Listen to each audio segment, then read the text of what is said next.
Morning and welcome to this week's webinar featuring the Vacant Property Refurbishment Grant. Our guest today is Anne-Marie O'Connor. Anne-Marie is Principal Officer from the Department of Housing.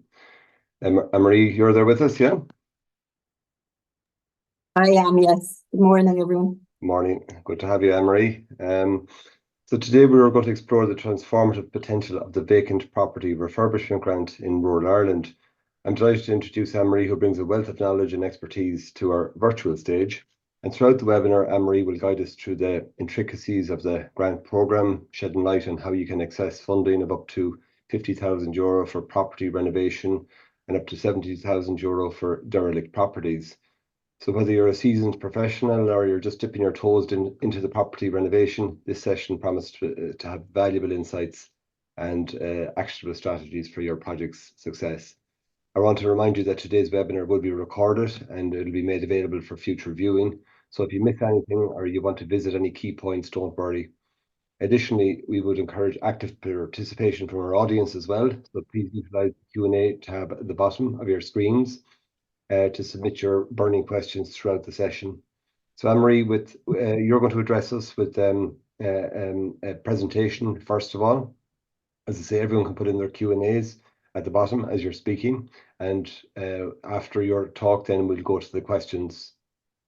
So Anne-Marie, I'm sure you're getting plenty of questions about this all the time, but as are we. Yeah. Yes, it's been a very popular scheme. So I'll take you through the various aspects of the scheme and give you some data also, and then, as you say, we'll go to the questions then, okay? Great. So I'll start sharing the presentation now. Okay. Is that clear? Can you see that now? I can see that, Anne-Marie. Yeah, you can go ahead there. And okay, all right. Great. Well, good morning, everyone, and thank you for asking me to speak here this morning about the Vacant Property Refurbishment Grant. As Barry has said, my name is Anne-Marie O'Connor and I'm responsible for the Vacant Homes Unit here in the Department of Housing. And the Vacant Property Refurbishment Grant is one of the key areas of work that we're engaged in at the moment. So if I just take you through. Now, okay, I just wanted to give you a small bit of background here. So addressing vacancy, as I hope you're aware, is a key objective of government. At a time of housing need, which we have now, it is imperative that existing vacant and derelict, particularly homes, are being fully used. This would provide housing, but it's also important with regard to the regeneration and rejuvenation of towns and villages and areas of cities. And it also supports sustainability objectives. So there is a government document, Housing for All, which outlines government policy in relation to housing. And there is what's called a pathway. There's a chapter in that document that is devoted entirely to addressing vacancy, with 22 actions set out in that. Just to mention the Vacant Homes Unit that I head up here in the department, that is relatively new. It was established also in 2022, again, to bring a more coordinated approach to addressing vacancy. So the unit here would be engaging extensively with the local authorities, with each of the 31 local authorities in relation to vacancy. But we would also be engaging with other government departments where they are also carrying out activities in relation to vacancy. We also support the work of the vacant homes officers in each local authority. So each local authority now has a full-time dedicated vacant homes officer, and that post is funded by this department. And they're the key person, actually, if you're looking for information in relation to vacant properties or the supports that are available to bring them into use, including the grant, the vacant homes officer in your local authority is the person to talk to. Okay, so if I move on to the scheme. So one of those 22 actions in Housing for All was the creation of what is called the Croí Cónaithe Towns Fund. And really what that fund is, it is the two schemes, the Vacant Property Refurbishment Grant and the Ready to Build scheme. They are both funded by the Croí Cónaithe Towns Fund. That's why you'll sometimes see the grant referred to as the Croí Cónaithe Grant. So the Vacant Property Refurbishment Grant was launched in July 2022, And its aim is to support the refurbishment of vacant and derelict properties to bring them back into use as homes. When it was originally launched, it was only available for properties in towns and villages, but it was extended then in November in 2022 to be made available also in cities and all rural areas. And also, as well as supporting bringing those properties into use, what it hopes to do is provide people with an option. So when they're looking to buy a property, that instead of buying a new property, this can make this an affordable option for them.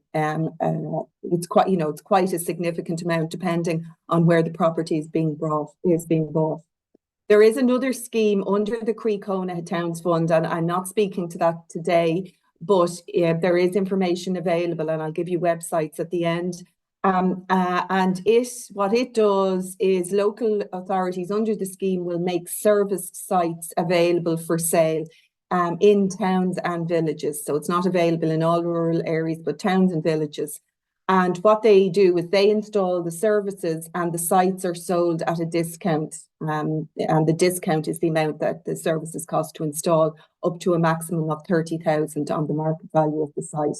So if you are interested in that scheme, I would say definitely get on to your local authority. Some local authorities have made sites available for sale, but it's only a small number to date. But do get on to the local authority if you're interested in that. And overall, the aim for both schemes is to deliver 4,000 homes, and that includes the sites, by 2025. I should say the sites are for the applicant to build their own home on. It's not available for rental purposes.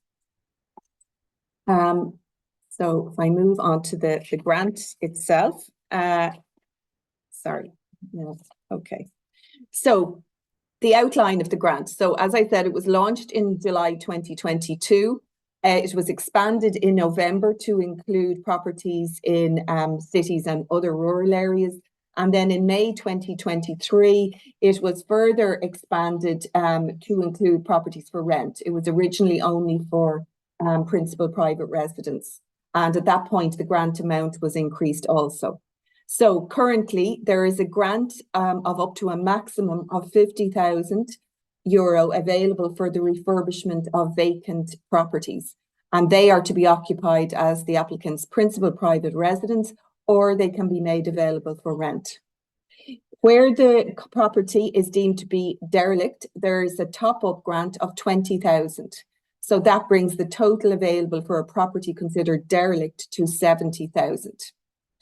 And then also a change that was made last year was in relation to vacant and derelict properties on islands, where the maximum grant level was increased by 20%, so up to 60,000 or 84,000. And that was to reflect the increased costs of trying to carry out refurbishment works on the islands. So the two key qualifying criteria are that the property must be vacant for 2 years and it must have been built prior to 2008. Also, the applicant must provide proof of ownership of the property. So they must own the property at the time of application, or they can be in the process of buying the property. And if that's the case, they have to provide evidence of that. They may have put in a bid with the bank, or evidence such as that. But they cannot draw down the grant until the property is in their ownership and they provide that proof. Okay. Now, these are more of the eligibility criteria. So as I said, it's available for properties in cities, towns, villages and all rural areas. It's available to individual applicants. So companies and organisations are currently ineligible. Now, I will just say it here, I was going to mention it at the end. There is a full review of the grant being carried out. This was a commitment given when it was launched, that it would be reviewed. So these eligibility criteria are all being reviewed at the moment to consider, should they stay in place, should they be extended, or what changes might be made. So just to keep that in mind. And that review is to be completed in the middle of this year, but it will then have to be considered to see what changes, if any, are going to be made. So at the moment, it's available to individual applicants, and that includes couples. The eligible properties, residential, so homes, vacant and derelict homes at the moment are eligible. So are living over the shop units. So there might be a pub or a shop with units above that, and they could qualify. Also, if it's a vacant commercial building that's being converted to residential, they may apply. And there are also planning exemptions for those buildings, and also former public use buildings. So currently they are the eligible properties for the grant. As I've said, the property has to be used on completion of the works as the applicant's principal private residence, or it can be made available for rent. And where the property is to be rented, there must be a tenancy registered with the Residential Tenancies Board before the grant is issued.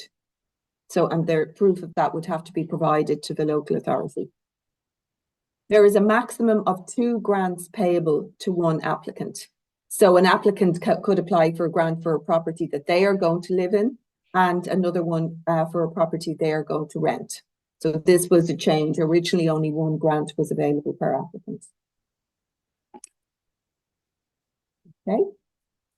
If you have seen the application form, and it is available on the website, and again, I'll give you a link to that at the end, you will see that there are a list of works contained on the application form. So these are the works that the grant covers, and there are maximum amounts linked to each work type. And again, that's on the website on the scheme outline that's available for the public to view. So these are the list of works on the application form. Now, I've just added in relation to 1, 2, 3, 6, and 9. Those works go up to the maximum amount. So the demolition strip outside clearance could go up. The entire grant could be used on that amount. So it's useful if you have a look at the application form. And as I say, if you have questions here today, but it is the local authority that assesses the applications. So it would be worth getting in touch with the vacant homes officer if you have very specific questions. So they're the works that can be carried out, but they cover basically all types of works. Okay. Now, there is a clawback provision in the application. So the applicant is required to live in the property or to make it available for rent for a period of at least 5 years, but really up to 10 years. And if that is not the case, then there is a clawback provision. So you can see there that if the property is sold, or it ceases to be the principal private residence, or it's no longer being made available for rent, within 10 years from payment for the grant, the local authority has to be reimbursed. And if it's up to 5 years that one of these things happens, 100% of the grant that was paid has to be reimbursed to the local authority. If the property is sold, or any of the other conditions as I've outlined there occur, and it's between 5 and 10 years since the grant was paid, then 75% of the grant has to be returned. And then over 10 years, the clawback condition is gone. A charge document has to be signed by the applicant and the local authority when the works are completed and before the grant is paid, and that contains the clawback agreement. And just for any applicants who are getting a mortgage on the property, there is an agreement with all the main lending banks that this charge can apply to the property. So at the beginning, people were having to individually go to their banks about this, but that's no longer the case. All the banks have signed up to this. And what has been basically agreed with the banks is that a mortgage on the property always takes priority. So it is the first charge. And this charge would be a second charge. Now, so just to step through the applicant's journey, and some of this I have covered here, but the application is submitted to the relevant local authority. So the department does not process the applications. We've provided the scheme outline and guidance to local authorities, and we do engage with them regularly around the grant applications in terms of the time it takes to process them and issues like that. So the application is submitted to your local authority with the required supporting documentation, and that would include proof of vacancy, and that might be by presenting utility bills. Also, there has to be proof of ownership submitted. And then if the derelict grant is being applied for, either that property has to be on the local authority's derelict sites register, and if that's the case, no further documentation is required, or the local authority will require a report from a qualified person. So it might be a surveyor or technical person, but they'll require a report confirming that the property is derelict. So that documentation and the completed application form has to be submitted to the local authority. And it is important that all that goes in. If it doesn't, it causes delays, and there are requests back and forth for information. The application then is assessed by the local authority. And if everything is in order, a site visit is carried out by the local authority, where they will look at what works have been applied for and do they make sense in terms of their viewing of the property. Also on the application, there is an estimated cost of works provided. So the local authority will assess is all in order. Does that make sense in terms of what's being applied for?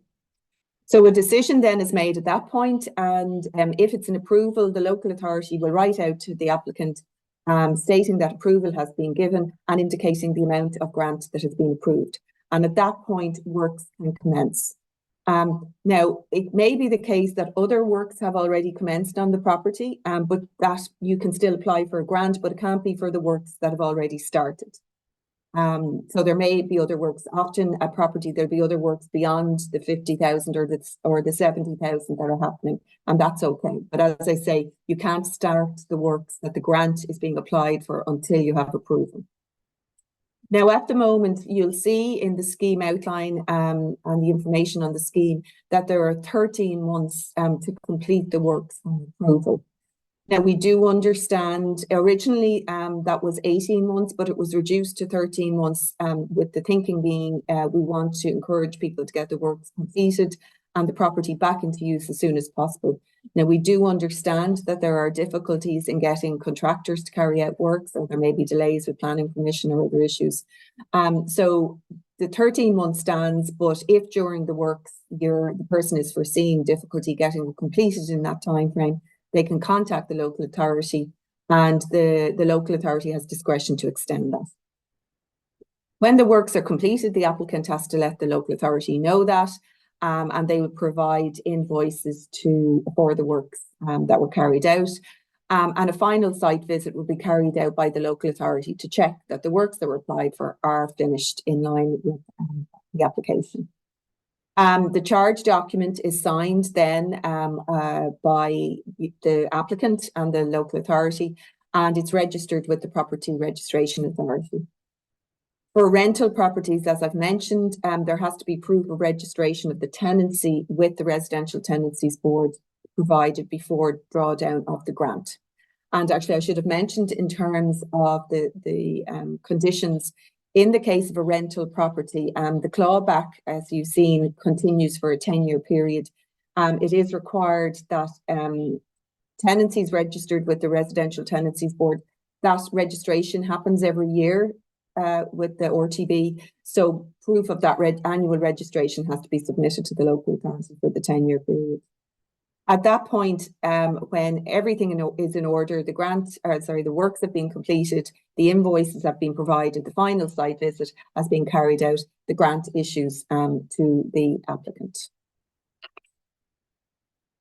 So these are just some stats. As I've said, the grant has been very popular since it was launched. And to date, we have, this figure is rising daily. Yesterday, we had 6,700 applications received, 3,764 were approved. I haven't put the rejection rate up there, but the rejection rate is low. Most of the remainder of those applications would be in process. And yesterday there was 161 grants paid. Now, the reason for the lower amount of grants paid is it does take roughly 12 to 13 months before the works are completed, and the grant is paid on completion of the works. So as the grant was launched in July 2022, the first approvals were happening in the latter part of 2022. So now we're seeing those works being completed and grants starting to be paid out. And the grants, for example, this month that were paid out are rising significantly weekly. We're seeing that. The average processing time I have there is 90 days. Now, what the processing time is the time between when the application is received by the local authority and approval or a decision is reached. So that is taking 90 days. So that includes the examination of the application form, the arranging for the site visit to take place, and then the approval letter issuing. Now, it is much lower where all information is provided by the applicant in the first instance. It's been done in 3 to 4 weeks in many local authorities. So it's really important that all information is submitted at the beginning if possible. And as I've said, there's going to the number of grant payments issuing is going to increase significantly this year as works are completed. I've just put up a before and after picture there, so you can see the types of works that are being done. But it is certainly the reports we're receiving from local authorities is they can definitely see more activity in relation to vacant properties, and depending on where the property is and the value of that property, a 50 or 70,000 grant is a substantial contribution to carrying out work. Now, just in terms of monitoring and review, well, the department here and the unit, the vacant homes unit here in the department, we are continually engaged with the local authorities. So we want to ensure that the grant conditions are being consistently applied, but also that processing times are kept to a minimum so people can get decisions and commence works. So you will see we publish stats on the grant every quarter. So 2 weeks after the end of each quarter, the statistics go up. So you can see them there at that link. I mentioned there's a review being carried out of the 2 schemes under the Croí Cónaithe Towns Fund, and that should be completed in May this year, but we will then have to consider what changes, if any, are to be made. And I've also put up there the link to further information on the grant. Now, I think on the next, oh yes, sorry, on this one you have details of the unit here if you want to contact us and you have any questions. And I've also just included that link. You'll see populated offshore islands, so you can see which islands, because there's a very particular definition of islands, so which islands the increased amount applies to. So thank you very much. That's great, Anne-Marie. Thanks very much for that. Lots of information there. And of course, your presentation will be shared with everyone afterwards, as will this recording. So, Anne-Marie, lots of questions coming in, as you can see, lots of interest in this whole area. We have over 500 on the webinar there at the moment, and loads of questions coming in. So maybe you just start off. You mentioned there that the rejection rate is low, but what are the typical reasons why they're being rejected, those ones who are being rejected? Well, at the beginning, it was because properties were in rural areas. So a lot of the rejections are from the prior to the grants being extended. So rejection reasons now would just be mainly related to the property not being vacant for the 2 years, or no proof being provided, or inadequate proof, or ownership issues. But it's very low, the rejection rate. Okay, we'll run through as many of these questions as we can there, because it's quite a lot of them. Question from Ed. I don't own a property, but interested in buying a home that may require refurbishment and grant. This webinar would be still useful for me, but I'd like to get a better idea on the process and particularly the timeline for the disbursement of the grant for repairs. Well, I would say the best thing that person could do is to contact the vacant homes officer in their local authority. As I said, the processing time at the moment is the average is 90 days, but it's much lower in some local authorities. And then the period to pay out the grant after the works are completed is taking between 5 and 8 weeks, because the charge document has to be signed. It'll go to the applicant's solicitor. It'll come back to the local authority. It'll be read, and the final site visit. But it's taking between 5 and 8 weeks. But I would say to have a chat with the vacant homes officer in the relevant local authority, and you'll get more particular information. Okay, Lava had a question there. Good morning. We purchased a house that we built in 2002, 2003, but had never been occupied. There is no service ever been attached to this house, and practically it is just a finished structure with a roof. Are we going to be eligible for the grant? Again, I would say you have to go to the local authority. It sounds from what you're saying, yes, but the local authority will have to determine that. Now, I should have said, and I'm not for a moment suggesting it here, obviously that property's been lying empty for some time. In some of the rejected cases would be where, yes, the property hasn't been vacant for 2 years, the people have moved into the property, and obviously people can't leave properties vacant deliberately in order to get the grant. But if that property has been empty, I mean, the idea is to support you to, to make that a home for yourselves or to make it available for rent. So I would talk to the local authority, but it sounds like you definitely might be. Question for Kathleen. If considering applying for the scheme, would you advise that no work should be carried out until the grant is approved? No, it's okay to carry out work on the property. Again, you can talk to the local authority just to, to satisfy yourself with that. The only thing is you can't start work that you're going to apply for the grant for. So you just have to make that quite clear and distinguish those works. But no, there is nothing to stop you carrying out other works. Okay, so you can't really start. You need to have approval and receipt stated after the time you get your approval. Would that be correct? You need to get approval, and you'll get approval for the amount, and then you can start the work. Okay. Yeah. There's some queries about the audio there. I don't know if your microphone there is covered or anything like that, but just some people find it hard to hear some of the. So, okay. Sorry, let's see if I can. Another question here is the grant applicable to outbuildings, former agricultural buildings being converted to residential in line with the change of use and planning permission? There seems to be conflicting information at local level. No, the grant is not available currently for outbuildings or sheds, or if there is a building on a farm that was previously a home, a cottage, or a building like that, it could be yes, it can apply to that. But at the moment, it's previous residential properties or public use properties or commercial. So if it's a shed, no.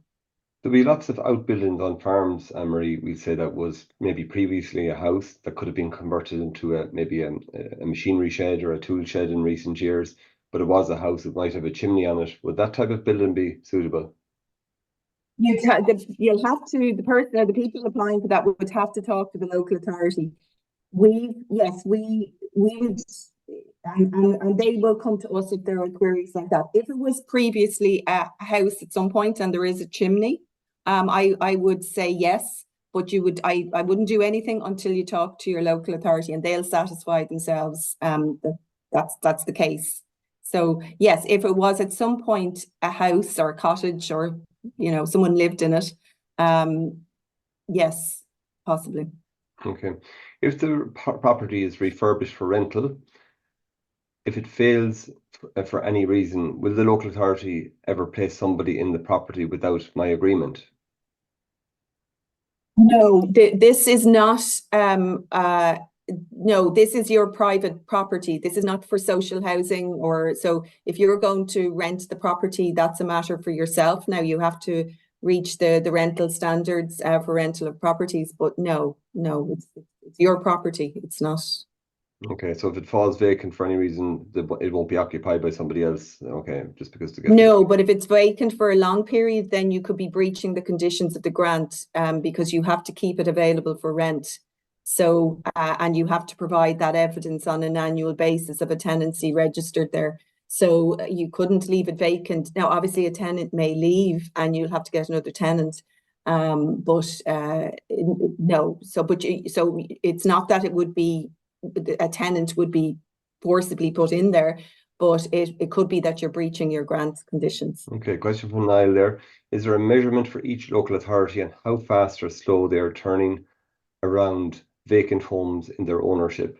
It seems that months or years can go by before some properties are ready for residency. I hate to say this now, and it sounds like a civil servant answer, but that relates, I think, to local authority housing.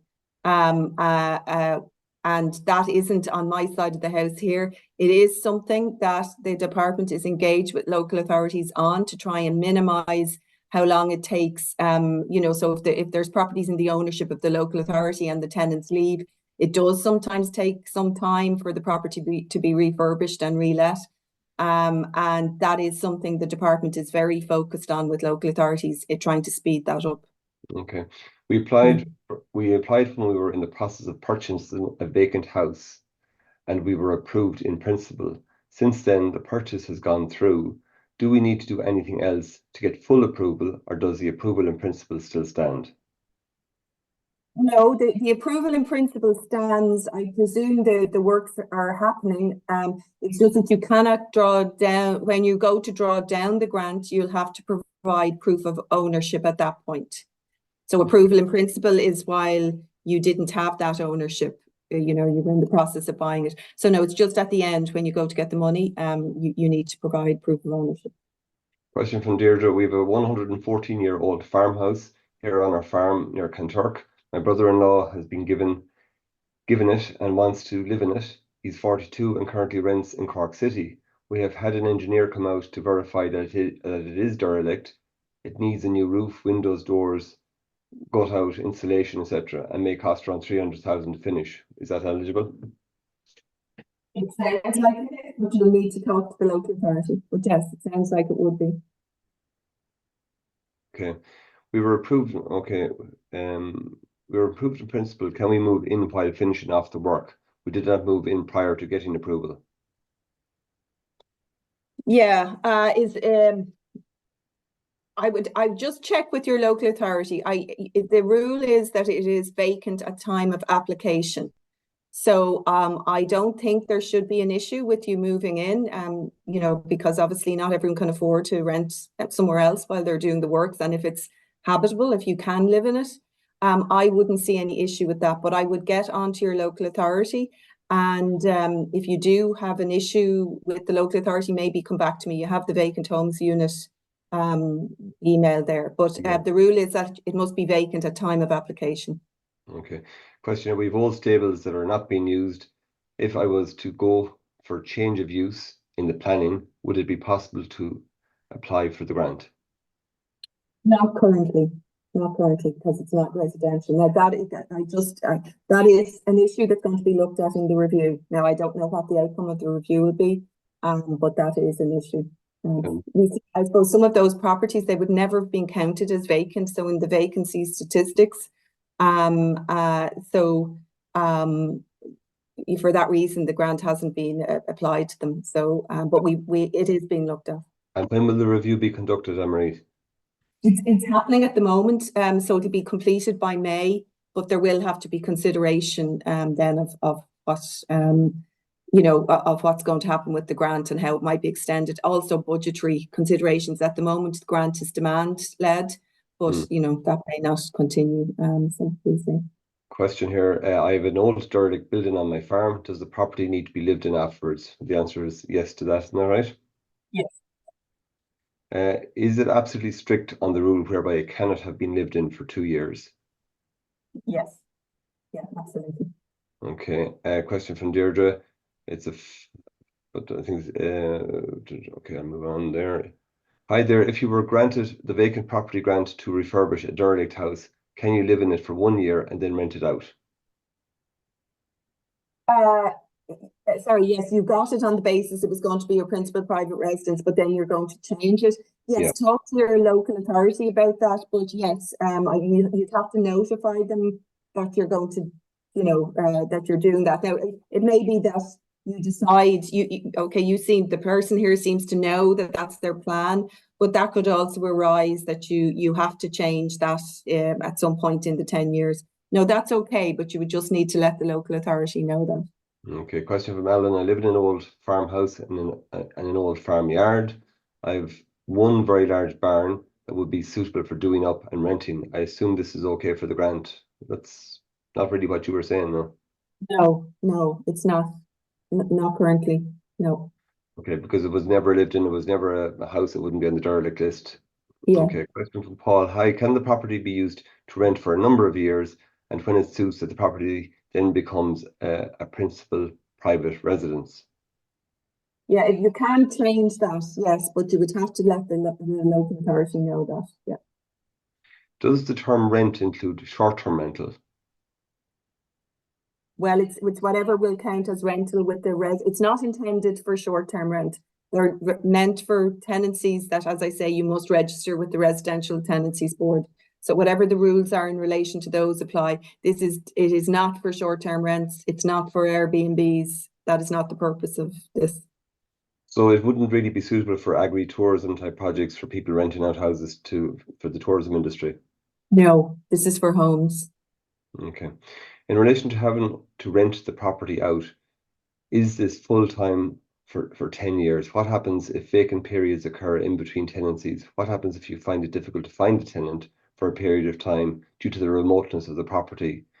In this instance, what evidence do you have to provide to show that the property is available to rent? Well, it should be, first of all, the grant won't be paid until you have a tenant in it and you have registered that tenant with the Residential Tenancies Board. And the rules with the Residential Tenancies Board is that the tenancy is registered on an annual basis. So the local authority is looking for proof of that. So if they don't have proof of that, you would have to engage with them and explain why you haven't got that. I mean, as I said, there will be periods where a tenant may leave and, you know, there's a gap. But you'd have to engage with the local authority around that. But the proof, the annual registration is required and the initial registration for the period of 10 years. Okay. A question from Robbie. If there is a derelict property on my parents' farm and it's not in my ownership, can I still apply for the grant, or do I have to get it put into my ownership? Yes, it has to be the owner. So either your parents would apply or it gets transferred to your ownership. Why is it not possible to put the grant on hold once approved if the person isn't able to raise instant finance from lenders as expected? I presume that's to do with the 13-month requirement to complete the works, Emery. Yeah, well, if there are unexpected delays, the local authority has the discretion to extend it. But I suppose the intention wouldn't be that you would apply, put it on hold, and then seek finances. I suppose the intent, because the aim is to get the property back into use as quickly as possible. So the presumption would be that the person would have thought through those things before they apply. So if there are exceptional circumstances, the local authority will extend the 13 months, but you know, it has to be exceptional. A question here. We have an old farm building which has been derelict for over 20 years. The building is block built and was used as offices, stores, canteen for a farming enterprise on the site, which is no longer operational. The building is just under 600 square feet. If we were to consider renovating the property, it would need to be significantly extended. Would this building be eligible for the grant? We believe it meets all the other criteria. Yes, you can extend the building. What I should have said in the presentation is you can't demolish a building. You might demolish part of a building, but if you demolish the whole building, then that's not the purpose of the grant. So demolition may form part of the refurbishment, but an extension is fine.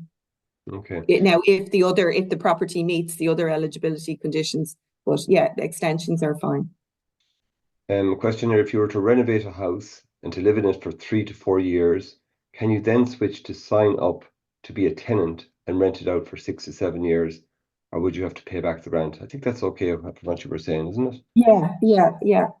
Now, definitely with some of these, I would talk to the vacant homes officer, because as I say, the department doesn't make the decisions or process the application. So the decision lies with the local authority. But from what, you know, people can change in between.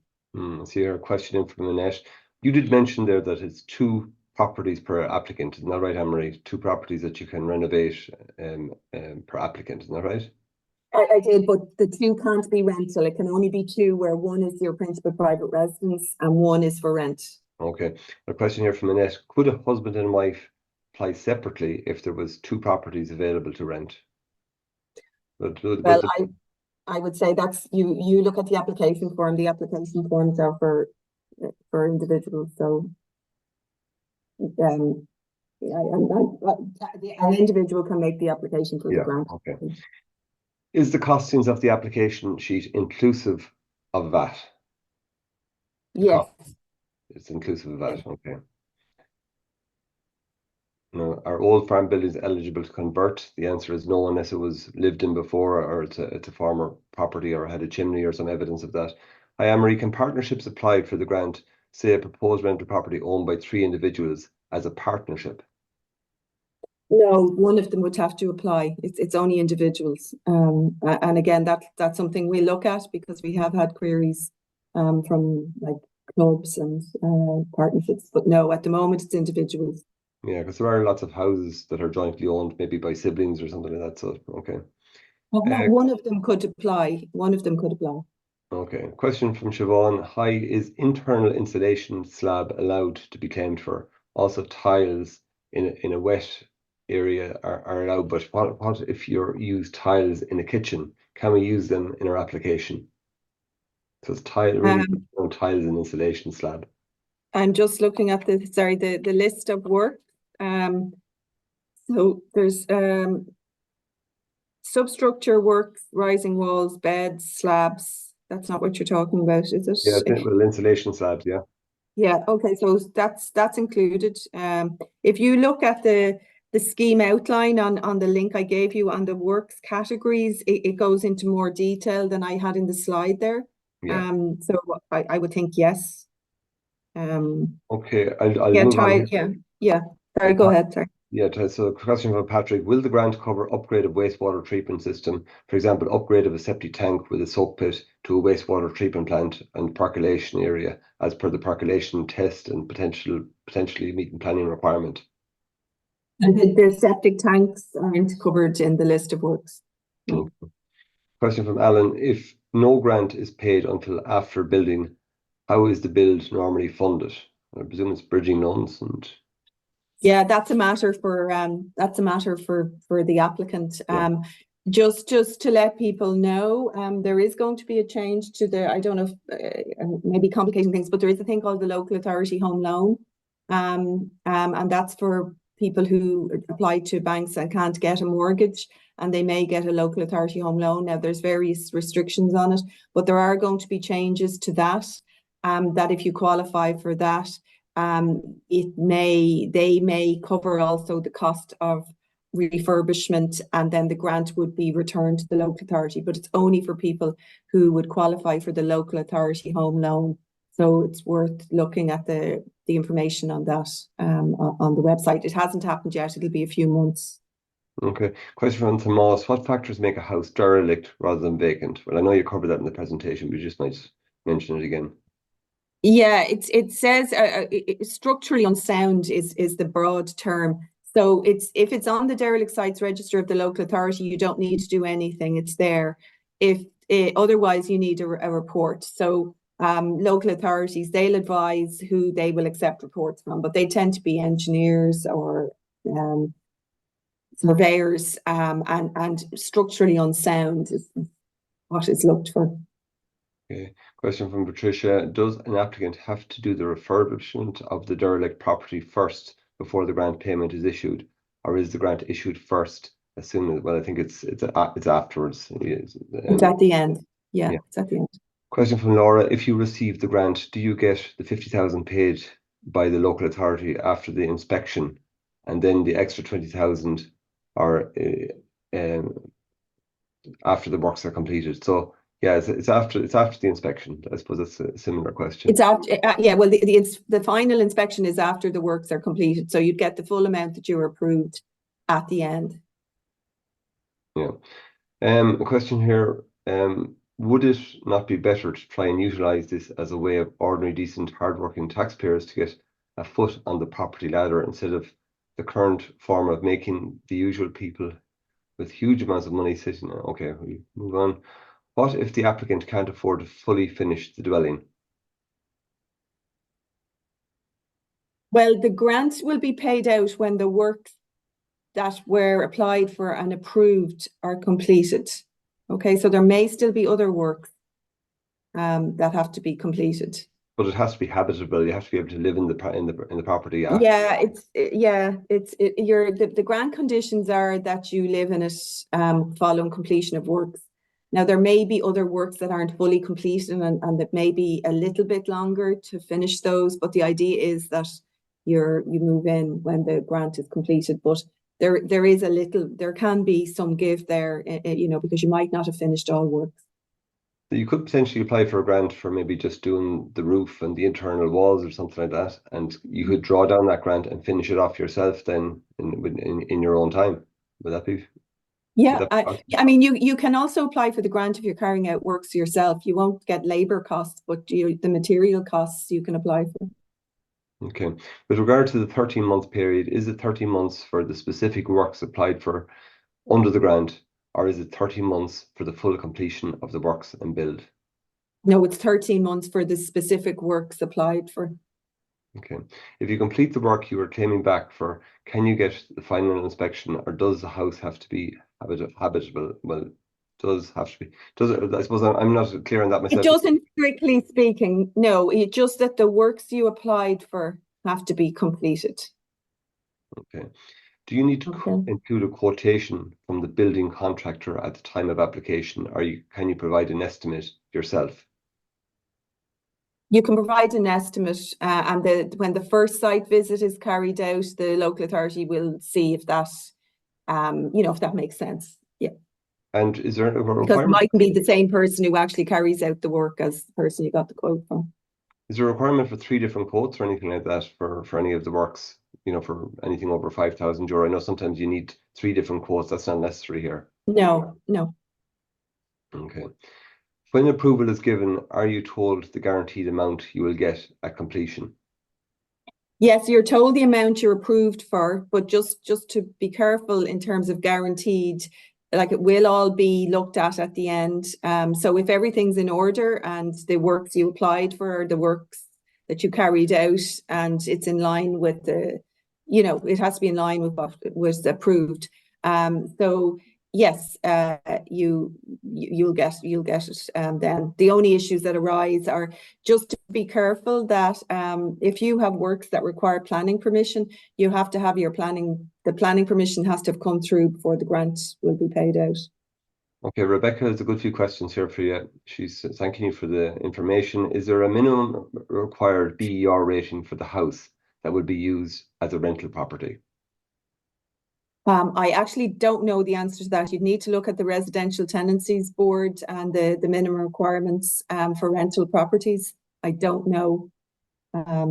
If there is no specific septic tank can be found and it's going to be a rental property, can we apply for a septic tank? Well, you said septic tanks are not covered, but obviously it'll be necessary for it to be habitable, but it's not covered under the grant. Isn't that correct? They're not covered under the grant, and my understanding is for a septic tank you need planning permission also. So, yeah. Rebecca also says on the application it asks whether we are going to apply for an SEAI grant. That's a Sustainable Energy Authority of Ireland grant. That's the home improvement grant.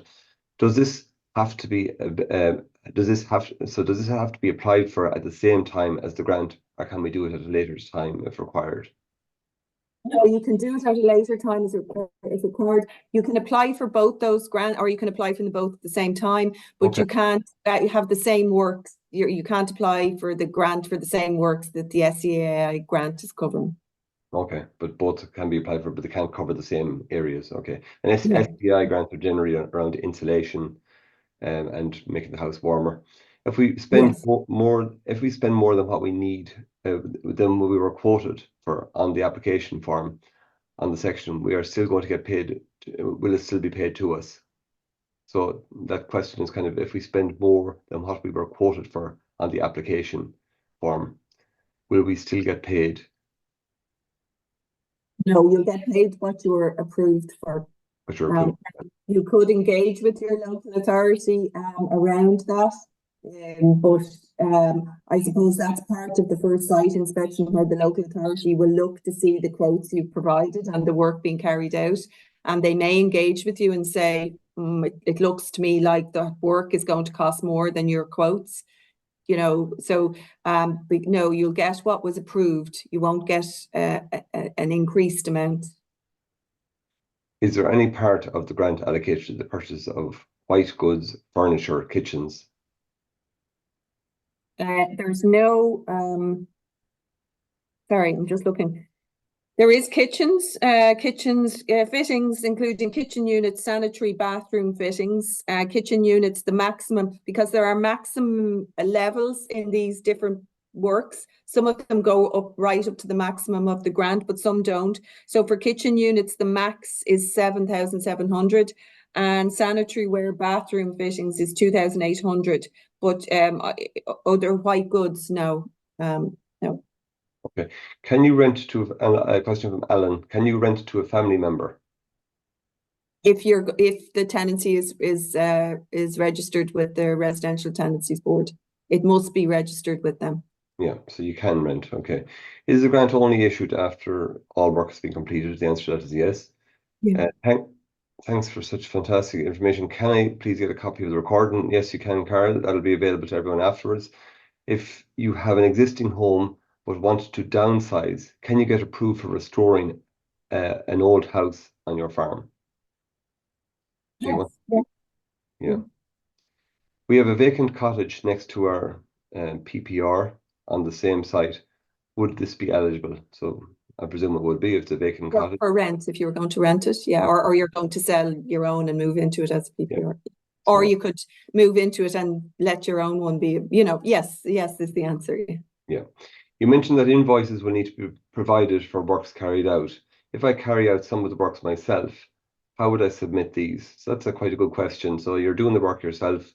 How do you allocate for your time, for example? There is no, you're not going to be covered for your time. You'll be covered for the materials. So you keep the receipts for your materials. Okay. A question from Amanda. I'm from Ennis. I'm wondering if you had to finish renovating the property before receiving the grant from the local authority. That's correct. That is the case. Yeah. Is the definition of derelict still structurally unsound and in danger of collapse? That's coming in quite a bit. The definition. We've lots of questions around that. So okay, the scheme doesn't say, it says structurally unsound and dangerous. But really it's the matter for the report you get. So I would engage with the local authority and say, what are they looking for in terms of the report? But yeah, structurally unsound and dangerous is what it says in the scheme outline. Question from Annette here. Does it make sense to avail of a quantity surveyor service on the application in order to be accurate regarding buildings and costs? You can certainly, but not everyone does that. Yeah, it's not a requirement on the scheme, but it probably. Yeah. Can you clarify, John? Question from John. Can you clarify the use of utility bills as proof of a vacant property? What about situations where the electricity is still connected for CCTV security lights on a vacant property? Yeah, that's okay. The local authority will take that into account because you'd often have properties where there's a low level where lights are left on or they're turned on or off, or as you said, CCTV. So they would look to see that. I suppose in those instances they'd be looking to see that should be a constant low. So again, you can engage with the local authority around those proofs, but it's okay that there would be some usage. It would just be expected it would be consistently low. If we get a grant for private residence, but circumstances change after 5 years, can you rent it out until the end of the 10-year period? I think you said that's okay once it's registered with the Tenancies Board. Question from Ed, follow-up question. Do I understand correctly that contractors will do the work prior to the grant being awarded? Is approval of grant considered a guarantee by the contractor of payment? Well, just to say that the local authority who issues the grant has no relationship whatsoever with the contractor. So any dealings with the contractor are entirely the applicants. Yeah. So the grant will be paid if all the conditions of the grant are met. So it's not 100% guarantee. Everything has to be met before the grant will be paid out. But if everything is met, yes, the grant will be paid. But just, to be clear, the local authority has nothing to do with the contractor here, and the applicant that's the only relationship there between the applicant and the contractor. So it's up to you to get the job finished, and then you go back to your local authority with your receipts and everything like that, and then you get paid, and then you pay your contractor after all. That's a matter for you then, yeah. Yeah. I am a question from Lucy. I'm the main beneficiary to a property. However, probate has not been granted. Do I need to wait until the deeds are in my name? Yes, talk to your local authority around that. Ideally, yes, but I know that can take some time. So they may look for they may be Maybe able to get other. maybe a letter from a solicitor or something like that, confirming that this is going through. Would that suffice? Possibly. I mean, they could move ahead and give you approval in principle, but obviously the risk is yours then if you to carry out the work and you can't prove ownership at the end of the period. So that would be the main thing. You'd have to prove ownership before the grant would be paid to you. But I definitely engage with the local authority on that. Question from Kathleen. How long do you envisage the grant will be available for? It's a very popular grant, so I can't see. This was originally what's called a Pathfinder program, so a kind of pilot. So it's definitely running to 2025, to the end of 2025. But as I say, it's a very popular scheme. So I don't know what will happen, but it would be hard to see that it would go. But it might. There, you would, after the review and when it's considered further, there might be changes to the conditions. There might be a budget put in place for it, so there could be changes.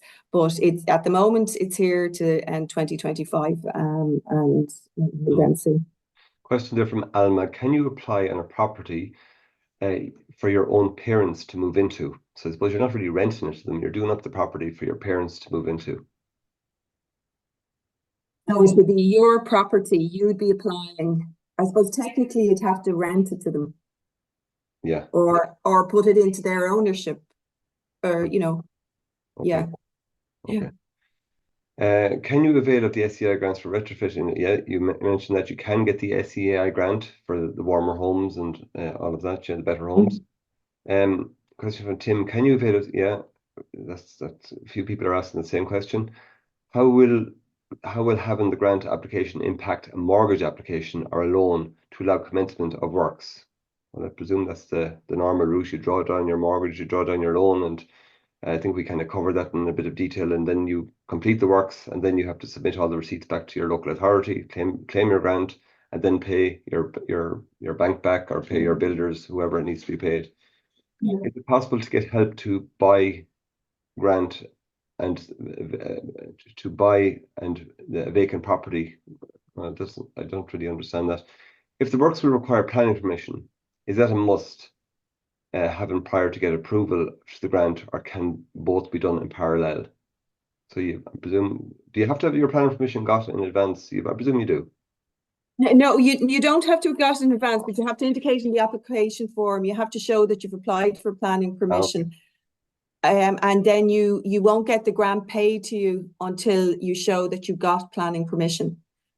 So that's important to note. And that could be some of the reason why the 13 months you might look for an extension, that you're still waiting for that to come through. Question here: does the building have a requirement to have a roof when you're applying? So the vacant or derelict property, does it have to have a roof? It doesn't. I'd say it needs 4 walls. I mean, it'll be up to the local authority to decide that, but it's still a building without a roof. Yeah, it sounds like it would be a derelict building without a roof, but I talked to the local authority. But yes, I don't see why not. Okay.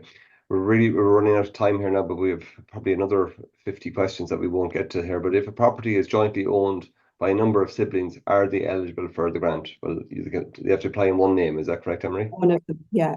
I mean, if you would like, you can mail me the questions, Barry, and we'll put answers down, and you could make them available. Okay. Question from Frank here: do old stone farm outhouses or old milking parlours count as commercial buildings if planning is received for change of use? We kind of dwelled on that question earlier on as well. So that's an old dairy commercial building. If that wants to be converted into, that's a grey area for you, I think, is it? That is a grey area. So I'd go to the local authority, your local authority, and ask them. Now, maybe that the question comes back to us in the department, but it's commercial or public buildings, or so you'd have to make that case to them. Will there be an incentive for the vacant housing grant to be given in low population density areas? No, there won't. There's no geographical incentive. Now, I would say actually that take up of it in terms of vacancy levels, the vacancy levels are highest along the kind of western seaboard, right from Donegal down to Kerry. And actually the application numbers are highest in those areas. So there isn't a particular incentive apart from the islands. That's the only difference. Okay.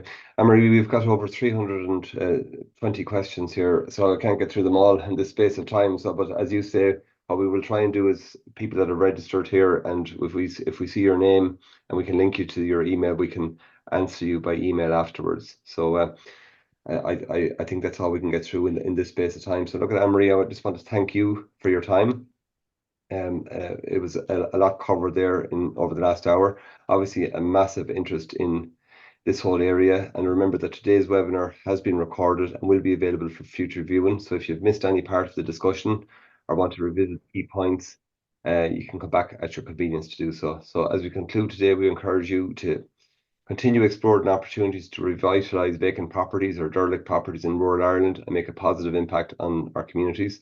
Thank you once again for your participation, and we look forward to connecting with you again sometime in the near future. So from me, Barry Caslin, take care and goodbye. Thank you. Okay, bye-bye. Thanks, Anne-Marie. Bye-bye now. Thanks, Barry. Bye-bye.